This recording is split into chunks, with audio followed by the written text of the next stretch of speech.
तर सांकवाल तुमी गेले सावथचे वाजाचे हेजे तेका तुमकां दिसलें ट्रॅफिक बंद जालें थिंगासर चड जातलें 16 तारखेचे पयलीं जाल्यार ट्रॅफिक बंद करूंकूच शकना.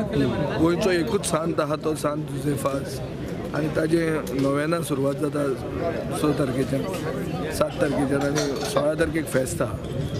सगळे गोंयचे आनी सगळे देशभरचे लोक इंटरनॅशनल लोक जेन्ना येतात you cannot paralyse you have to meet 16 तारखेचे पयलीं. That is why one decision that our meeting has reach today is that before 16th it will not it was on account of me pressing for this.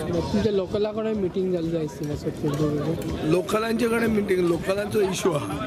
Local चर्चीचेर कॉन्ट्रा आहा आनी कितें आहा मीस दोन कडेन जावंक जाय म्हणटा. I have said as a government we recognise the church of which the Archbishop is the head.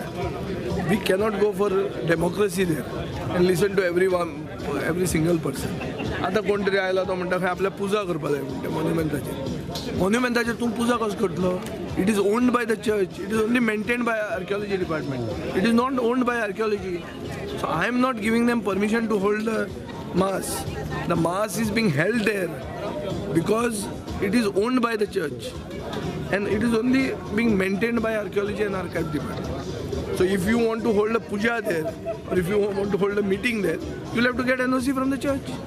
Get it and then we will see. Before that we can't talk anything. This is only being created to create some sort of tension and communal issues there, and we will clamp down on this.